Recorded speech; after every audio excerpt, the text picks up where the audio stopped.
So on tonight's Active Travel Cafe, I am delighted to say that we have Ben and Mike from Ludicology who are going to talk about play, and I will let them. That's your teaser. That's all you're getting. Well, I'll let them elaborate on that, on play and play sufficiency, on what that is later on.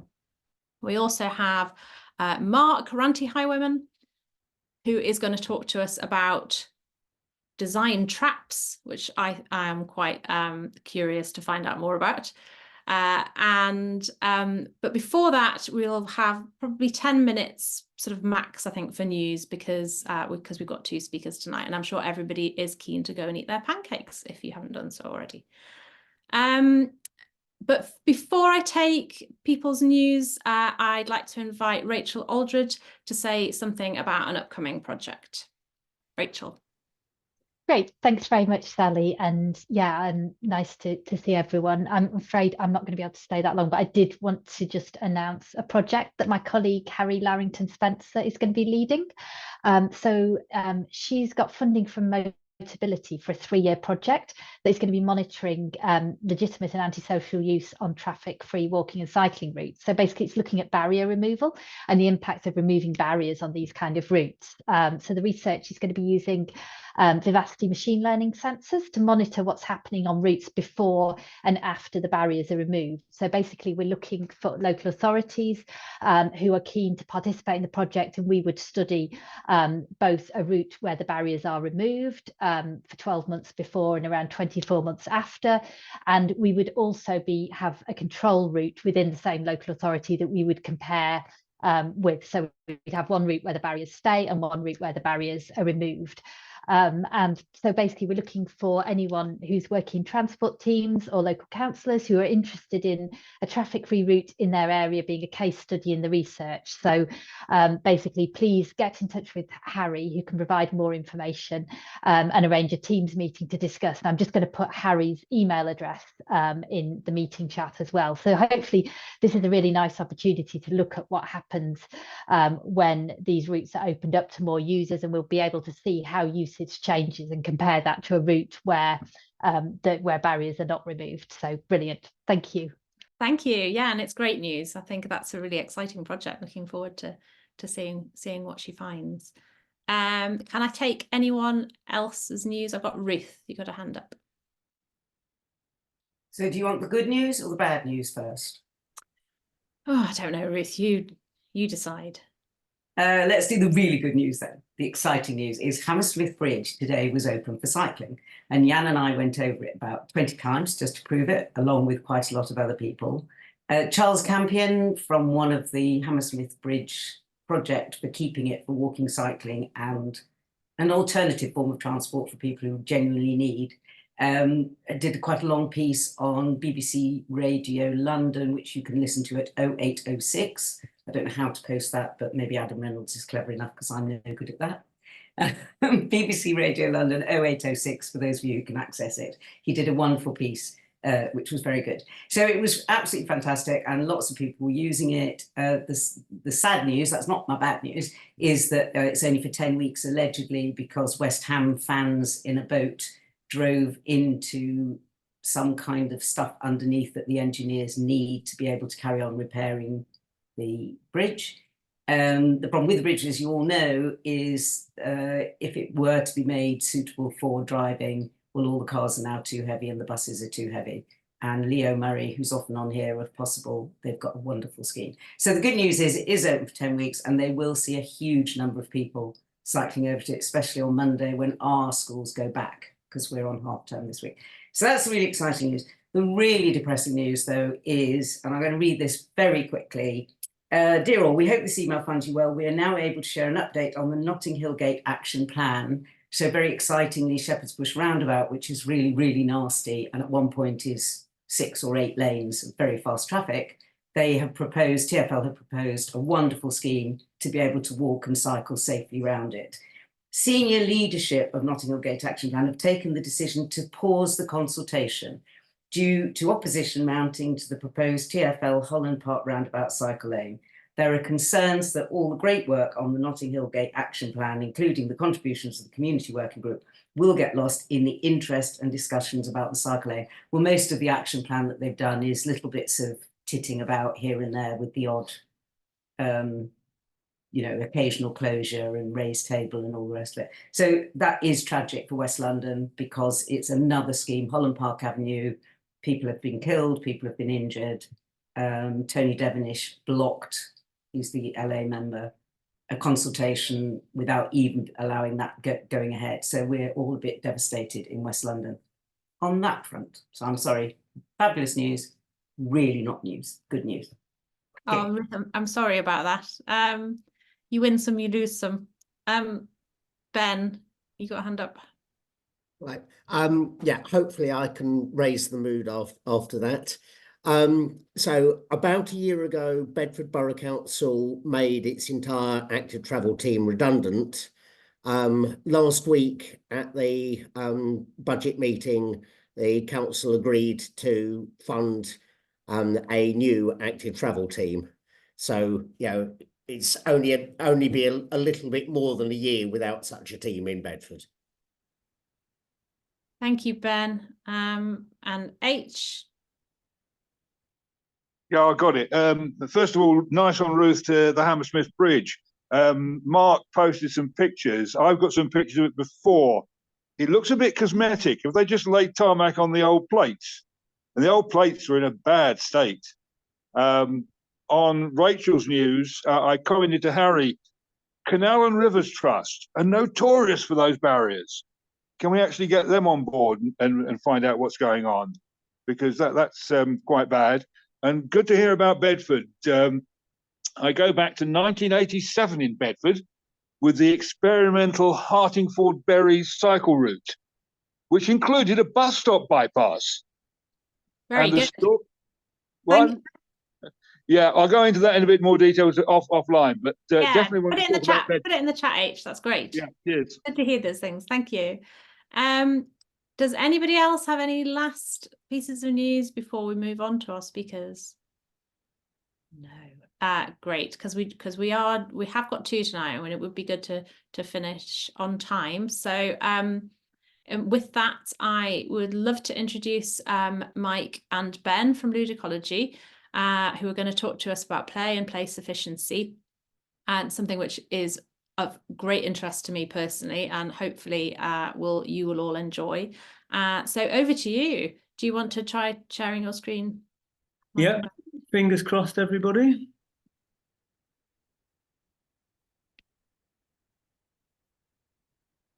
Is that good? Great. Okay. Right, yes, got a few slides to take you through talking about play sufficiency and our work involved in doing exactly that. And we're happy to take questions later on.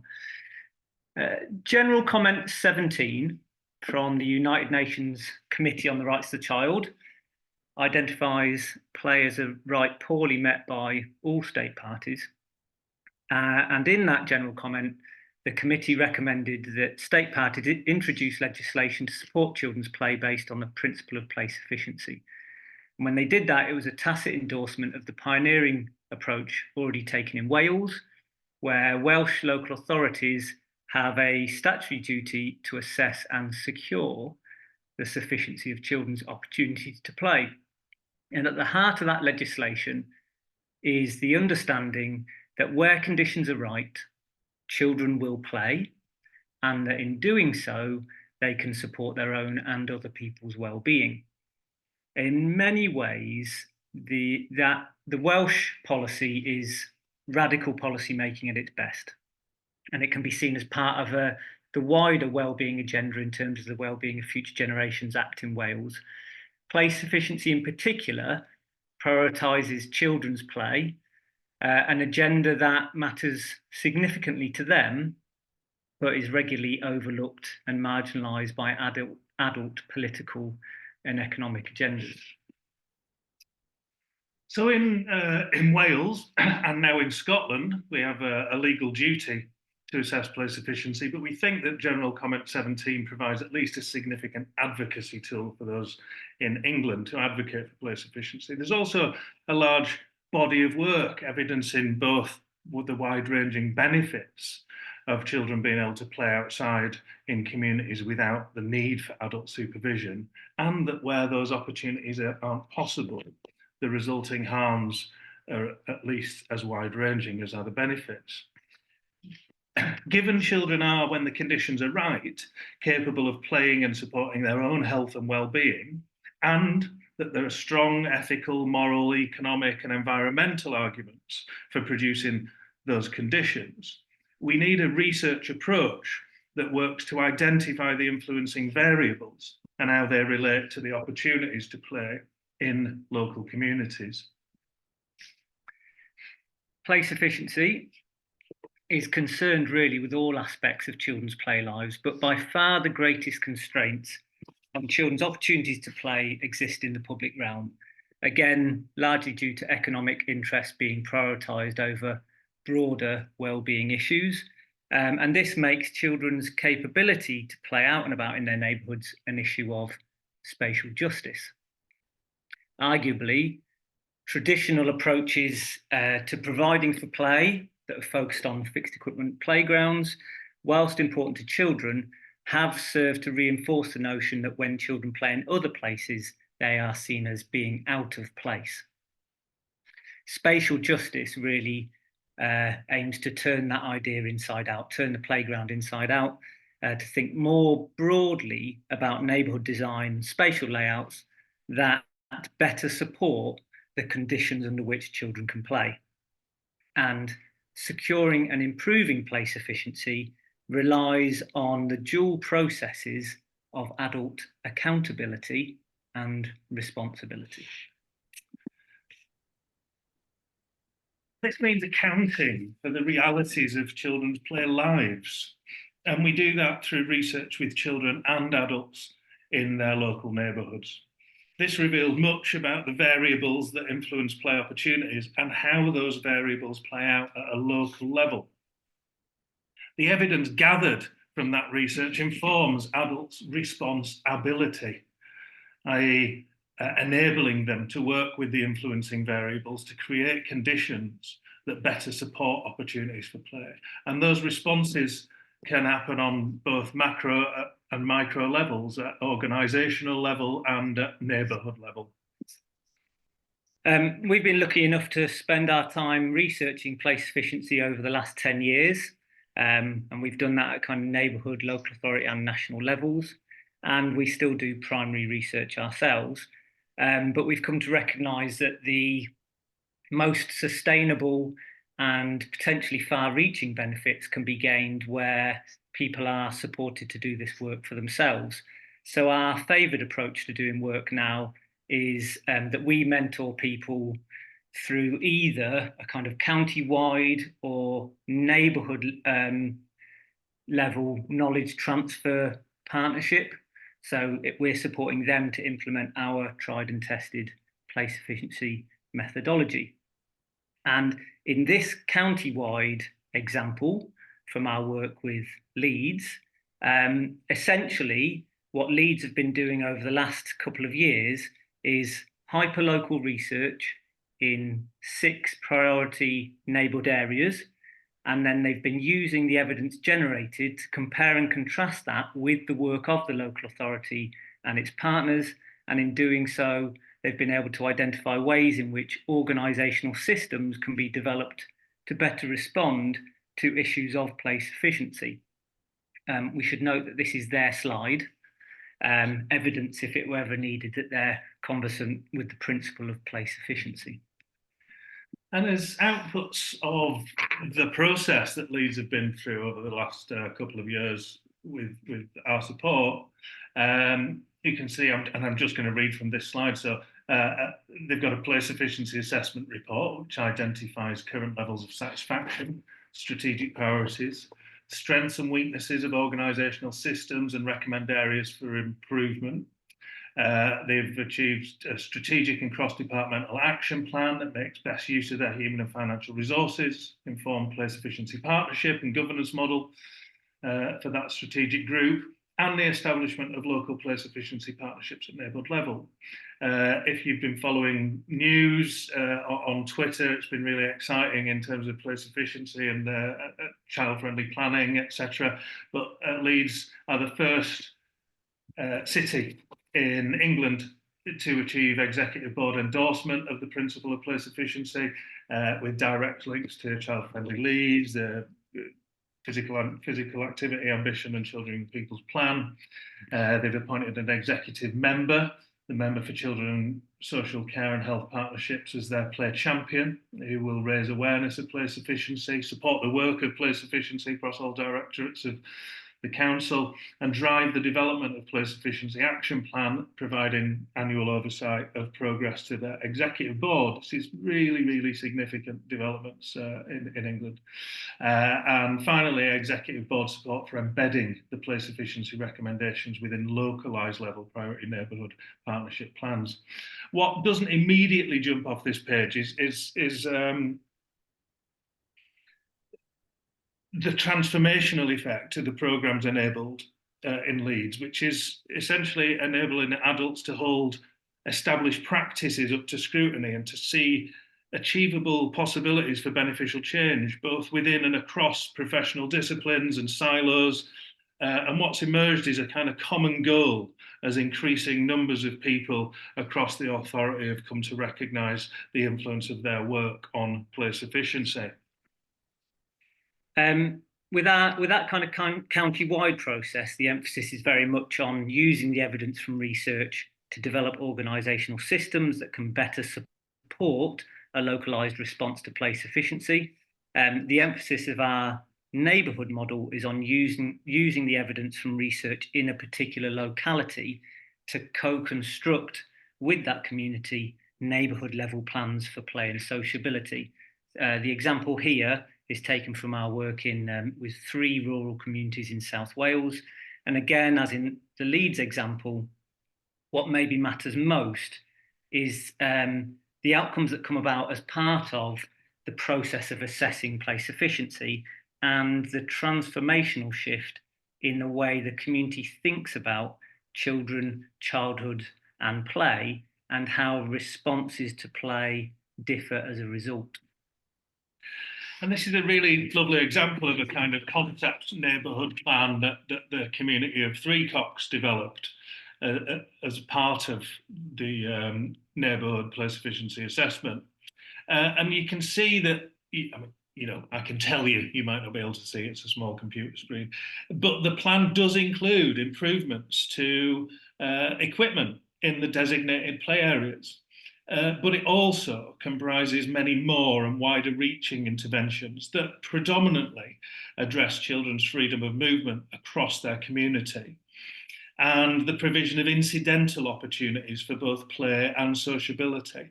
And these were all interventions that both children and adults came to recognise were mutually beneficial for all residents of this community. So we can see that safer routes, active travel, place efficiency are happy bedfellows. They're complementary agendas for community satisfaction and well-being, especially where people pay attention to how children's use of space is different to adults, and where as a result of incidental and designated playable spaces, any intervention in terms of active travel and safer routes takes account of how children use space and pockets playable spaces as part of that network. So that's kind of our little presentation. Thank you very much for having us. I'm Ben, and this is Mike. I think we forgot to mention that at the beginning. And these slides will be shared, and there are links there to various bits of information that might be interesting to people. Thank you. Thanks for having us. Thank you. Thanks, Ben and Mike. That was fantastic. And I haven't looked to see if there are any questions yet. I will do in a minute, but I just wondered first whether, because you talk about that kind of organizational systems and that need to change, what is it that you think fundamentally needs to change within, and that might be different across different authorities, but the way that local authorities operate is obviously in this very kind of silo fashion, with transport being in one box and public health being in one box, and often children are in another. What do you think, you know, what is it that, what are the sort of problems and potential solutions to some of that?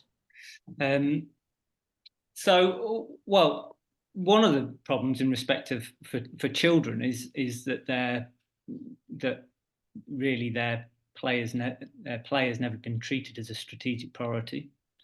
You know, I've worked in local authority for 10 years and used to remember seeing a big list of all the things that we needed to do as priorities for children and families, and play would appear somewhere down the bottom, and children write that stuff the other way around. Meeting up and playing with friends is absolutely at the top of what matters to them. So one of the things that we need to do is find a way of positioning children's play alongside other strategic priorities. And I think that's what the principle of play sufficiency does. It legitimizes time and effort spent supporting play, and puts it on a kind of an even keel with other strategic priorities. And then I think one of the very interesting things to come out of the research in Wales, where, you know, they've had a play sufficiency duty for 10 years, is the impact of that duty on partnership working. There is something about this idea that everybody has experience of play personally, either when they were children or in their private lives with their children they're connected to. There's something of common ground there that means that everybody actually has some knowledge and experience to offer. But that also, the thing we've really noticed recently, I think, is just that, you know, it's quite a hopeful and, dare I say, kind of joyous thing to be involved in. There's a lot of things to be down about. And actually, when you do research with children and find out that they're incredibly good at playing in spite of all the constraints, and that itself gives adults hope that things are possible, and that can bring people together in and of itself. Yeah, I think that's something perhaps we don't really think about enough, really, and you know, putting the argument that things sort of have to change across the board. I can see a few questions now, so I will take these first.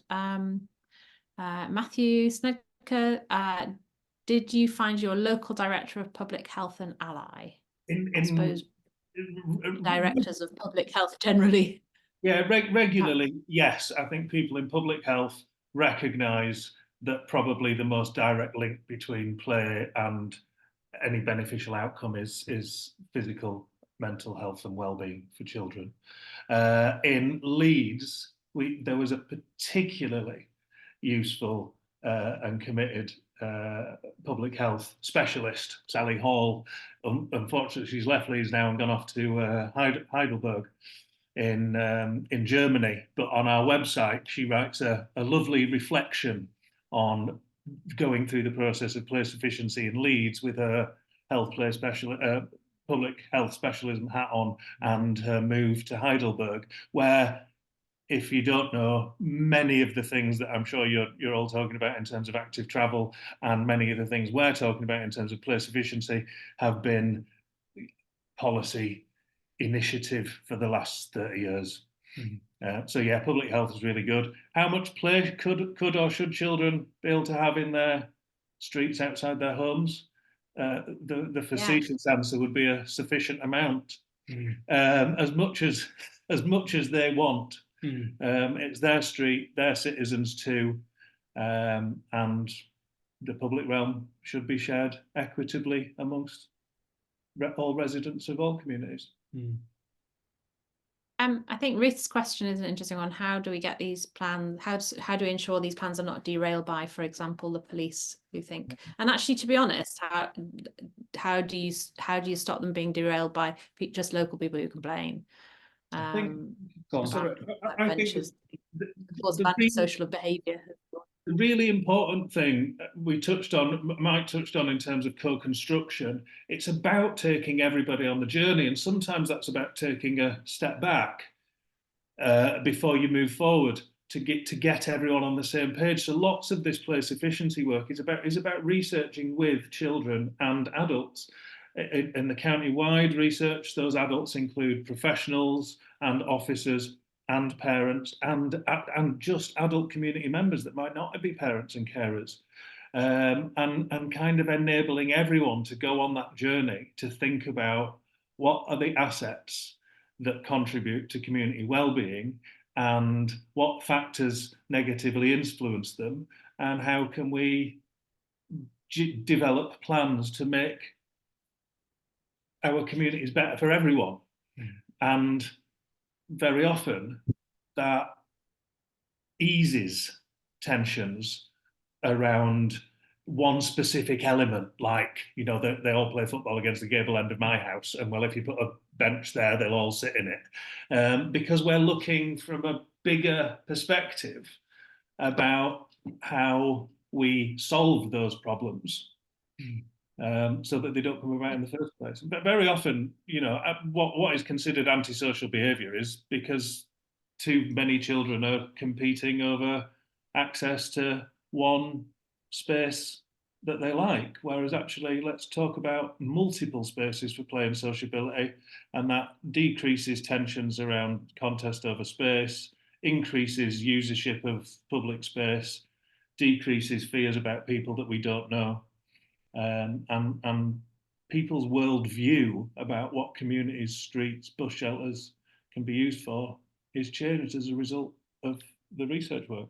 Yeah, I'll just add to that, that I think also there's real value in doing research with children and kind of showing that to adults, because I think often children are treated as some kind of homogenized mass. You know, all children are like this. We don't tend to say the same thing to adults. We like to treat adults as though they might be individuals, and we don't do the same thing for children. We can reveal that actually most children are just looking for good enough opportunities for play. And I think it's also about bringing more positive voices to the fore. So in reality, most people are supportive of children's play. Most parents want their children to be able to play in their neighbourhoods, but often the voices we hear are those that complain loudest. And we need to balance those by bringing the other much more positive and supportive voices to the fore. Yeah, I think that's a kind of, yeah, and it's work. It takes work to do that, doesn't it? I'm just looking at what else we've got here. Adam, my English council is currently consulting on a new local plan. How do we use place efficiency to influence this? Who's taking that? I mean, you could go to our website and steal all the free resources there about place efficiency, so we've got a really useful resource, place efficiency a public health priority. That's a really good blog that you can use to inform yourself about how you might advocate. We've got Playful Communities Better for Everyone.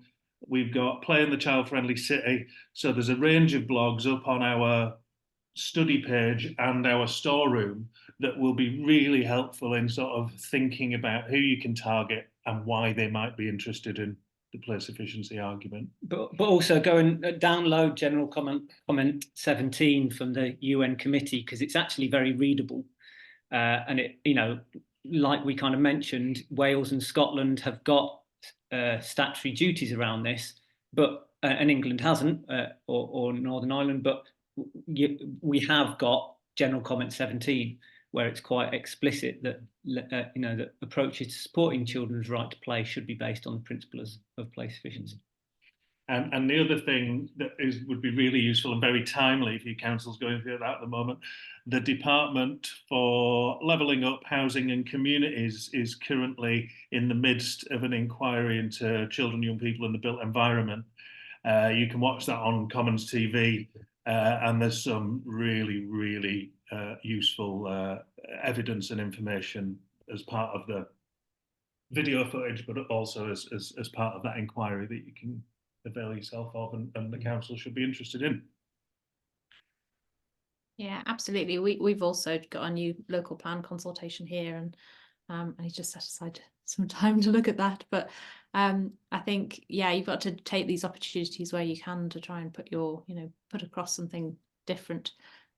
Tim Morton says, I was late, you may have already said this, but conscious that make space for girls warn that a lot of provision for children turns into provision for boys. What do you think about that? Yes. And I think that a lot of that is caught up about the fact that we have assumptions about what play is and what forms of play are of value. You know, even the design of lots of fixed equipment playgrounds are really, you know, based on theories of play that are associated with, you know, letting off steam and large gross motor activity. Yeah, you know, they're based on gyms.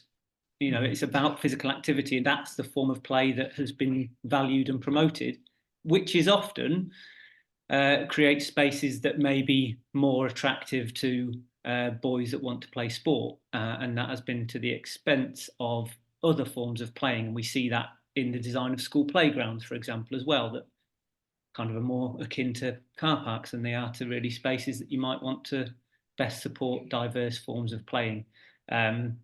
So yeah, absolutely. Again, I think when we do research with children, and that means a variety of children, including girls, less sporty boys, neurodiverse children, children with protected characteristics, we reveal that there's many more ways in which children want to be able to play, and that there's different approaches to providing that, which would actually create much more sufficient opportunities for lots of people. You know, it's this idea that if we pay attention to difference, that's how you make really inclusive neighbourhoods. But that isn't necessarily everybody having to play in the same place. It's again about variety. Sorry. And it goes back to that, what is play, which is often so narrowly kind of conceived by adults who think of it as a certain thing, but it could just be hanging out and, you know, messing around, or, you know, there's that sort of what is play. Rachel Wigginton has asked, do you come across local authorities that remove the things that get vandalised? That seems to be the approach here. So kids have fewer and fewer places to hang out. How do you counter that? Yes, we certainly have come across lots of those communities. Now, I mean, it's very difficult with shrinking public spending resources. And I think it's this point about, you have to position our analysis of children's play within the wider kind of geopolitical, economic context of their lives. You know, I was in Llanelli just last week, and there is no getting away from the fact that the, very significant constraints on children's opportunities for play stem from issues to do with, structural marginalisation and poverty, and that a fixed equipment playground alone is not going to resolve those issues. It needs a broader, more comprehensive response, which is why we need to involve people from across departments and with partner organisations. For example, people involved in community safety, community development, public health, and so on.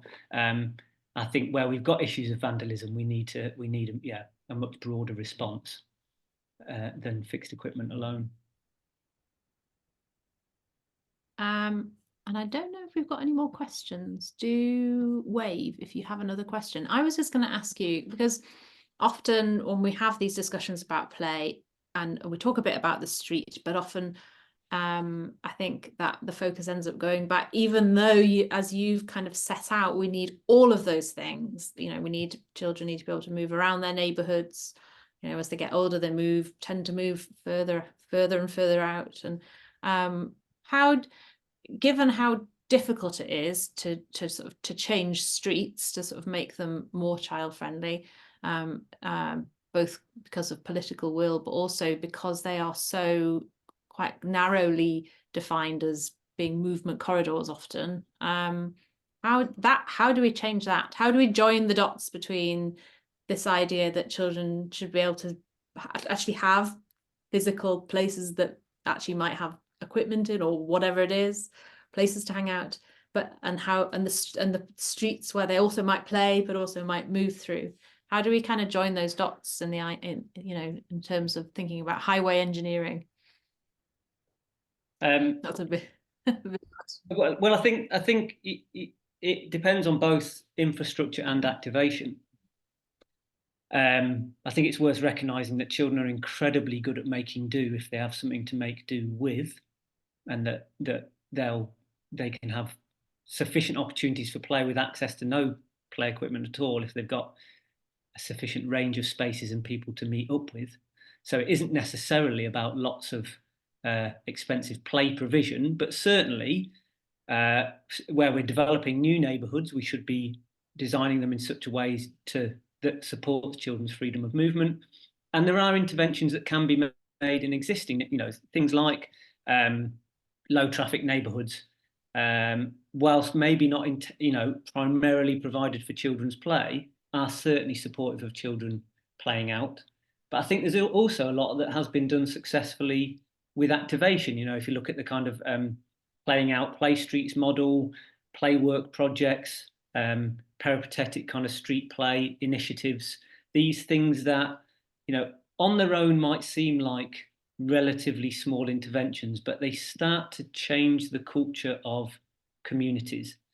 As play itself is a form of re-enchantment. It can reconnect people, and sometimes it's about starting with small interventions that then snowball into bigger things. And the wonderful thing about children is they'll appreciate the smallest of efforts we make. So we might not be able to change road layout, but we can close a street for a couple of hours once a week and make sure that stuff starts to shift. Yeah, great. Well, thank you both so much for coming and sharing your work, and I hope everybody will go away and recommend that your local authorities look up Mike and Ben, and maybe write to your MP and suggest that the next government might look at play sufficiency in England. So yes, big thank you from all of us. And if you don't mind sharing your slides, we can put those on the website along with the video for people. Brilliant. And now we're moving on to Mark. Are you there, Mark? I'm here. Right. I am quite intrigued by this, so I'm just going to hand over to you, Mark, to introduce your slot this week. Right. Why can't I ever get the little bar at the top? You can't see the little bar at the top, can you? Hopefully, so let's crack on. No. So those of us of a certain age will know who that is. And I'm afraid that's about as funny as this one gets, because it's going to get very serious very quickly. So we're going to be talking about designs, layouts on roads and streets that create traps, and we'll end with a bit of a case study. Some people may have heard of it, but we'll get there. So we've got a series of photos just to, I guess, increasing levels of despair as we go through here, but it's definitely worth bearing in mind. So this is quite hard to see on the road, but it's right-hand bend. But for some reason, the chevron boards have been knocked over. Probably that one there I'm circling, the yellow edging.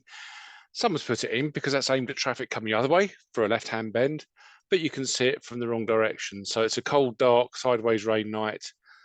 Somebody may get it wrong.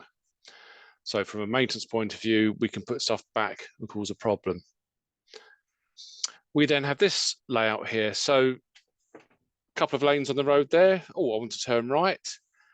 Again, in a fit of not paying enough attention, do we run the risk of people turning right, heading the wrong way round a roundabout? Roundabout should be marked in this situation. That left lane's fine. The right-hand lane should be ahead, because you can only join a roundabout and go ahead in that position. Pretty common. We shouldn't be doing it. That will come up in road safety audits all the time. Inconspicuous street furniture. This is absolutely everywhere. So at least in the photograph, you can see the bollard. It's ruined what little width of the shared use path we had. Again, come back at night. It's a bit foggy maybe. Street lighting not very good. That's the sort of thing that injures people all the time. We shouldn't be using bollards unless we absolutely have to. And if we do use them, they should be conspicuous during day and night. And probably we should be making them forgiving rather than out of cast iron. Another classic, this is probably from Westminster if memory serves. So it's a misleading tactile paving. So the actual crossing point is running out to the right. You can just see the studs at the top of the photo here. So this is aimed at helping people cross to the right. But of course, those that rely on blister tactile paving need to align themselves with the dots. So it's just as easy to align yourself going ahead and end up walking who knows where. Tactile paving also should be read unless it's a conservation area and you've very carefully considered it. But the main issue here is those lines of studs sending people into the road. See-through signals is another common thing, and that can be for anybody who relies on signals, basically looking at the wrong one. West India Dock in London, Cycleway 3, it's still like it to this day. So if you're joining this, I'm roughly taking the photograph for somebody heading off into the distance there. The signal that's aimed at me is actually circled in green. Probably where I'm standing, I'm looking at the one circled in red, which is fine because I've stopped, except they operate independently. So if the one I'm looking at, which is circled red, turns green, when I should have stopped, then a skip lorry coming from my right is going to collect me. Got to be very, very careful how we arrange this. I would have had the one circled in green on the left-hand side, so it's much, much more obvious who that's aimed at. Absolutely classic. We keep doing it. So we're starting to get a bit darker with these. So this was Cycleway 6 some time ago. Mark Strong will remember this one. This was the evening we went to have a good look at it. So what happened here was that originally, step cycle track, curb separation between the cycle track and general traffic. There was an upstand left on this curb on the inside. So if you got a little bit close to that and you caught your wheel, 50-50 chance which way you're going to fall. Always a problem with curbs when we leave upstands. They're not forgiving. Even the curb on this side is not forgiving. Absolutely classic. There was an issue, I believe, around here where people were mistaking that curb for a white line as well and trying to cross it. And obviously, you can see what would happen with that. Very, very soon after, and I don't know if it was because we started posting this on Twitter at the time, but this was very hastily adjusted. So that's now a proper step track. So you can still fall off the curb into the road. You could, in theory, go on the road and catch yourself trying to mount the track if you got that wrong. But it's that inside upstand which was the issue there. This one, I'm struggling to get the bottom of it because I've not seen any actual photos which haven't been sensationalized. However, this is High Street, Keynsham. From what I'm reading, there's lots of people tripping over and getting it wrong. Very easy to say, well, people should look where they're going and all that kind of thing. But we've got a very complex layout here. Lines of bollards, planters. Is it a white line or a curb? There is a very, very low upstand to the curb running along this cycle track, cycle lane. I'm not quite sure what it is. The message here is we really want to try and make these layouts simple because in a high street situation, people will cross where they like. That's the point of movement in high street between shops. So we need to be very cognizant of that's what people will do. Let's not leave curbs that may or may not be the right height. Yeah, may not be a problem in the cycle lane here, actually, maybe just the way they've done the curbs. But again, absolute classic. I will come back to that issue about curbs and visibility and everything else in another edition. This is down Carnarvon in Wales, South Wales, Victoria Dock. Now, the bollard you can see in the distance at one point had the same change you can see on the left-hand side. And unfortunately, somebody was cycling along, just coming back from an event. That was their route home. They went through, hit the chain, hit the head, and that killed them. We really, really shouldn't have anything straddled across any route that people might go. And it doesn't matter if it's a highway or not. If it's open and it's private, but you're letting people through, you need to be very, very careful about your liability there. Another one, unfortunately, somebody died here. This has all changed now. You can go back into Google and have a good look around. On first glance, it's a dual carriageway. So as you cross the dual carriageway as a pedestrian, you look left for the first 2 lanes and right for the second 2 lanes, or vice versa, depending which way you're going. This is really, really weird because actually it's a dual carriageway, but the 2 carriageways are doing different things. So the black carriageway on the right is one way, as you'd expect. The carriageway on the left is a 2-way bus and taxi lane. So what actually happened in this particular circumstance is the person crossing the second area, this 2-way bus and taxi lane, looked in the wrong direction and hadn't realised that there was traffic coming from the other way. There was one of these down in Greenwich on the peninsula. That's been changed as well now. It's a really, really hazardous layout. You can see the shops on both sides, so you're going to expect people crossing. They're going to the buses and everything else. So again, beware of misleading directions. You can paint what you like on the ground. People get conditioned to look in a certain direction as they cross the road. Okay, this one's a bit closer to home because I actually was a witness at the inquest on this particular one. As it turns out, the road layout here, you still find quite a few of them. They were in the design manual for roads and bridges, and what's happening here is there's a piece of locally dualed road. So left-hand lane is going off to the distance. There's a right-hand lane coming towards us over there, and this is a T-junction. The issue here is Sandy Lane, which is the road that goes off to the right into the distance. Very, very busy, quarry traffic, makes a 2-stage right turn. So you cross the first traffic lane to get into this area. Then you give way to join the traffic lane going away from you. And it's in theory, it's quite good separating the movements and breaking them down into single crossings of carriageways.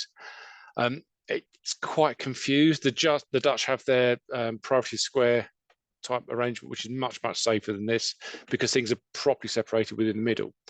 The problem with this particular layout was somebody involved in this particular collision mistook this for a roundabout. So they were lost.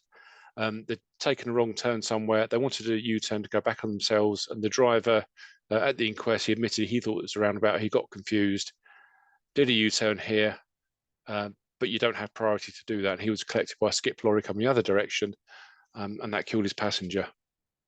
Highway Authority, nothing happened beyond that particularly. It was a layout which, as I say, designed man for roads and bridges, so it was fine. It was of its time.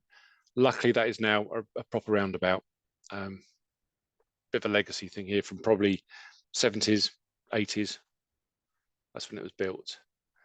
Okay, case study. Some people may have heard of this one. This is quite famous in highways terms. So we're up to Calderdale in West Yorkshire. This is the B6013 Greetland Road. You can kind of see it here from last year. That's what it looks like. Country road goes off up a hill. There's a bend afterwards that you can see from the sign here. So there's something going on here. So let's take you through what happened back in 1996. So you can read it for yourself. So Denise Gorringe essentially was going along this road up on the crest. There was a bus coming the other way. It's well known as the Barker's Land bump. She was a local. There's been lots of crashes and lots of recommendations to do things in the area. So there was a crash. She was pretty badly hurt. So this went to court. She claimed the council was at fault for not warning of this particular hazard ahead. So that's that left turn kind of blind crest there. There had been evidence of slow marking. So if I just go back here quickly, oops, go back here. So you can see the slow marking here. So at some point the road had been resurfaced before the collision, but these markings hadn't been put back. And certainly there's none of these signs at the time. Let's go back here. So she sued the council. Two parts to her claim about the council failing its duty. The first one was Section 41 of the Highways Act, and that was the council failed to maintain the highway, as in they didn't reinstate the slow markings. Also Section 39 of the Road Traffic Regulation Act, about not providing a warning of the hazard, so failing in its general road safety care. So Section 39 is a general duty around care of duty for road safety. you can go and read it for yourself. So this is where it kind of bounces around a bit. So it went to the High Court, and they've actually found for Denise Gorringe, and that was on the basis that those slow markings should have been replaced, i.e. maintained, because it's part of the highway. Calderdale Council appealed, and the Court of Appeal allowed the appeal to proceed, and their interpretation was that Section 41 does not require signs and markings to be provided. And it's quite interesting here because the fact that the slow markings had not been reinstated after resurfacing counted as not being provided. Had they been worn and there was evidence that things were damaged and that kind of thing that just hadn't been repaired, that's a slightly different emphasis. But the fact was, when she drove there was nothing there, and she should have taken the road as she found it, which is quite an interesting legal precedent now.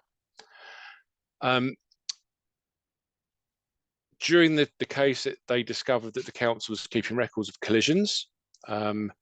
So there's lots going on here. They're collecting data on it. And also that the council had a general road safety programme. It's just that it hadn't chosen to do any treatment work for Greetland Road. However, the court said it's not their job to interfere in the programme of work and how councils prioritise. And you'll find the courts don't want to get in that, because as soon as the courts start to get into that level of detail, they set precedents for other cases, and it's a big issue for local authorities who are getting more and more cash-strapped as we go.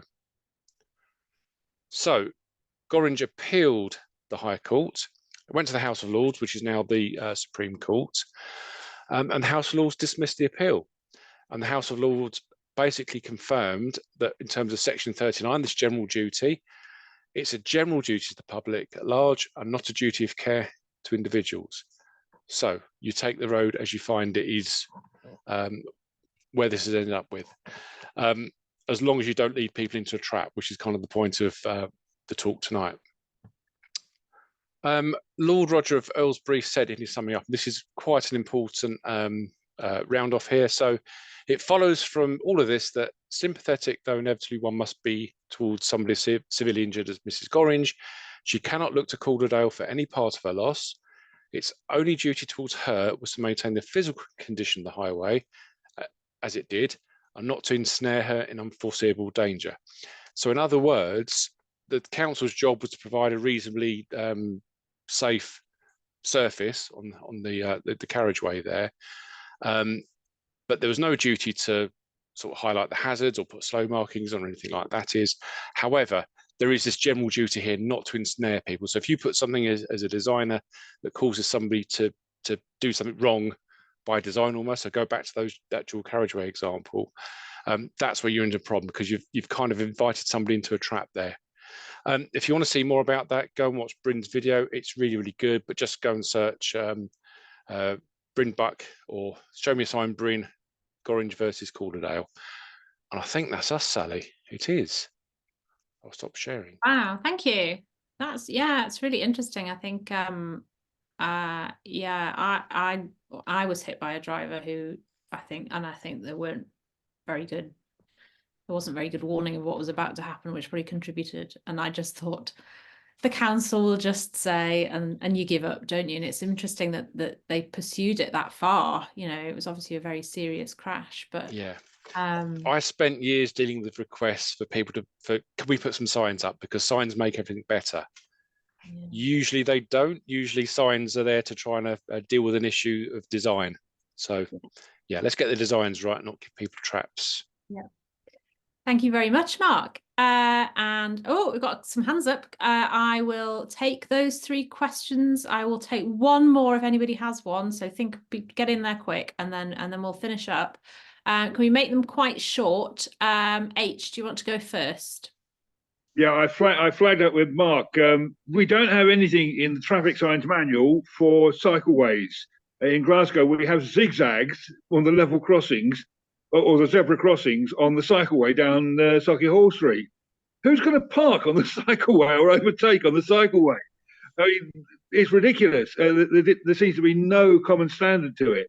And you can't actually do a TRO on them because you don't have any formal description, which you'd have with a TSRGD. What do you think? mini zebra crossings over cycle tracks are covered by Chapter 6 of the Traffic Signs Manual. You do not require zigzags most of the time. There's a couple of situations where you do, and you don't need a traffic order. It's a Regulation 23 crossing, which is Road Traffic Regulation Act. So probably doesn't lead anyone into a trap having the zigzags, though. Yeah, it's an interesting one. Thanks. Mark. This Mark rather than that Mark. Sorry, Yeah, sorry. Mark Strong. Yeah, Mark South. Yes, Mark South. Interesting, the one about the stepped track, because I've got a link in the chat about the one in Brighton that Road.cc did a bit, which was again mistaking a step for a line for a step. And I also saw a driver try to drive down the cycle track as well at the same point. What I was wondering is about getting this across the next generation. As you know, we do the IHE training. And I think the question is, how do you get this across to people who are starting off in the industry that Scare them. that don't have our experience, your experience? Yeah. I think it's a really interesting question, because there's two sides to this. So yeah, rather flippantly, yes, scare them, because we need to make sure people understand that through their design they could have up these unforeseen circumstances. But if the Gorringe case gets cited, they're not liable, so they're not negligent. So but it wasn't a design issue. But also it's worth pointing out to people starting out that if you're a designer, the likelihood of you being sued for your design is so tiny, it's unbelievable, because hopefully if you're a decent organization, your designs go through checks and approvals. You're far more likely as a local authority to be sued for trips, slips and falls. So if you're going to be innovative, you can be innovative, write down what you're doing, why you're doing it, and you'll be fine, generally. Thanks, Mark. And Bob. No, can't hear you. You're on mute, Bob. Yeah, that last point was really good, actually. But the first thing I wanted to ask was, in that Gorringe case, who was on the wrong side of the road for a head-on to have occurred, and isn't that relevant? Yes, because she was. So she thought the bus was on her side of the road, tried to swerve, and at the last minute realised that the bus wasn't, because it's the way the road went up and went round the crest to that left-hand bend. So she was, entirely at fault in terms of causing the crash. Yeah, that's kind of relevant. Yeah, the other good point. thing about the step track thing, so I'm a bit confused.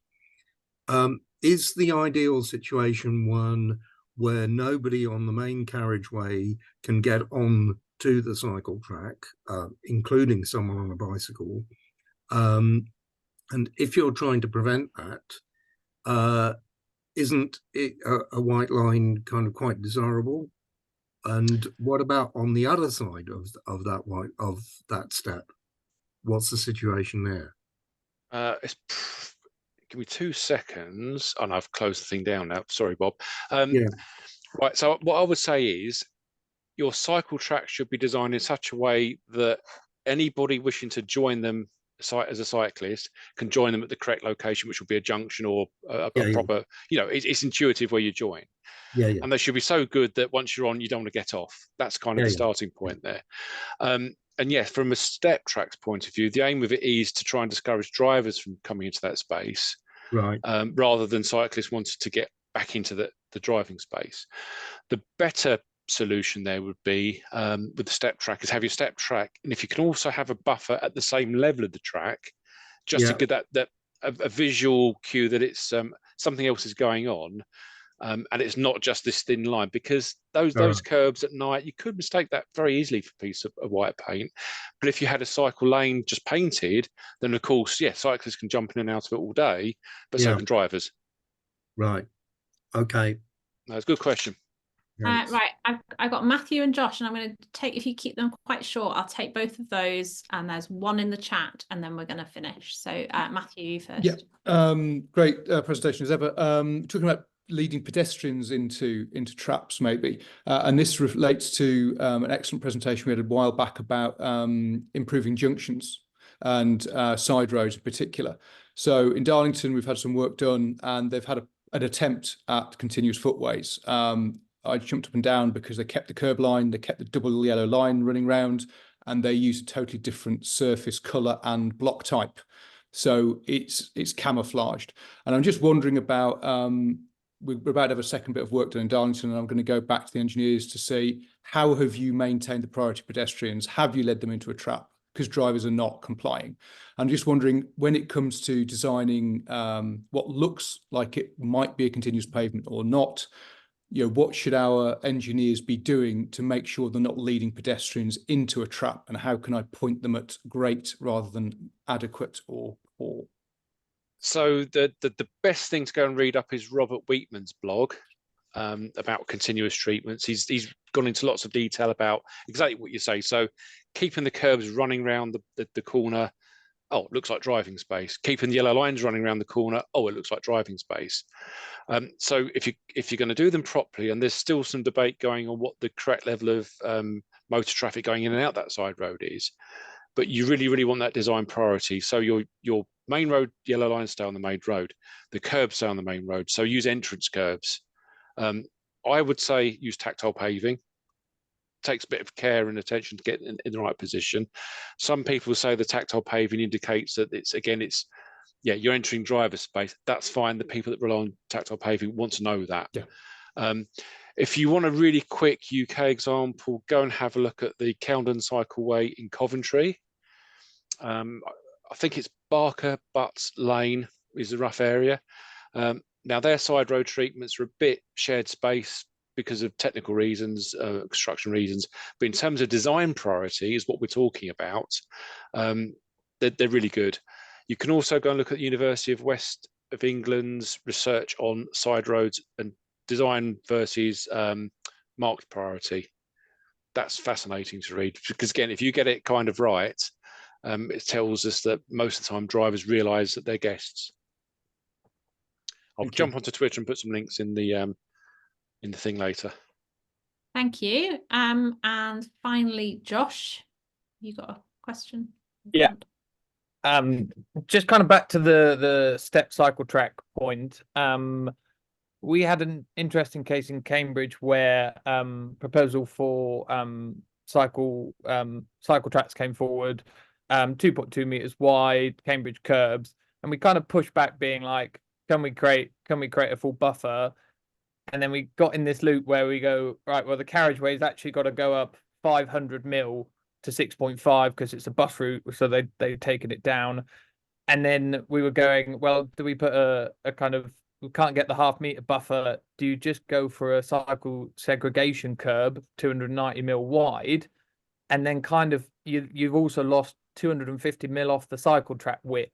So I'm curious to just hear your thoughts on the kind of playoff between the lightly segregated at 2.2 and a fully segregated, but with that potential curb hazard, which I know has been an issue for drivers and also for pinch cycle lanes potentially. Yeah, it's a really good one, and I know some of the cycle tracks in Cambridge well, and I've got maybe slightly controversial views on the Cambridge curb, but that's for another day. What your cycle flows, what kind of flexibility and adaptability do you need for that cycle track? Are there any other issues? So, for example, I know you've got the whole issue with the hospitals and emergency vehicles and needing to get drivers out of the way. So there's that with step tracks. But I would say a proper step track, somebody could mount that carefully to let an ambulance through. Probably in the situations you're talking about, I'd imagine that not having the buffer practically is probably a bit better for the user, because you can have overtaking going on between cyclists there. And if you don't have that, then you can have people jumping into the road. So there's trade-offs with it, and you've really got to think about those carefully. I do like to have a buffer. It sends out a really good message. The problem with the curb units you're talking about is they have an upstand on the cyclist side again. They're less likely to be mistaken for a white line because they're wider. You might put ones on, whatever, but you're still affecting that effective width with pedal strike and catching wheels and that kind of stuff. Yeah, it becomes really, just to come back, it becomes really difficult on the drainage of some of our carriageways and coming up with the solutions. And yeah, so we end up with, do we punch through the curbs at points? But yeah. It's tricky details, absolutely. I'm just going to take this last question from the chat. Sean says, busy Cyclops junctions, how do ordinary pedestrians, cyclists and drivers learn how they're meant to work? I would say, and again, experience varies with the design, but generally speaking, they're pretty obvious how you use them. So if you've, let's pick on Cambridge again, because they're one at Histon Road, apart from the advanced stop lines, which I have a different view on, but the actual layout of that is very intuitive. So as a pedestrian, you're walking along, you'll see the mini zebra crossing. Oh, that's where I need to cross to pick up the traffic signals across the main junction. From a cyclist point of view, again, it's really obvious where you should go. So as long as it's done clearly, if you can have different colour materials for the road, the cycle track and the footway, that's even better. Use the correct tactile paving to guide the people that need it. I don't think there's a lot of teaching to do. So from the driver's point of view, stop at the red light, go at the green light. It's as simple as that, really. So I think they're quite intuitive. But clean design is the answer, I think. Brilliant. Thank you very much. Thanks for another very enlightening talk. And a big thank you again to Ben and Mike from Ludicology. Everybody's got their homework for half term. So just a reminder that we're not here next week. We're taking a break for a week. We'll be back on the 27th of February and we'll be hearing about what's going on in Glasgow. So do join us for that. And I hope you all have a great couple of weeks. If anybody's going away, have a great time. And we'll see you then. Bye. Thanks, everyone.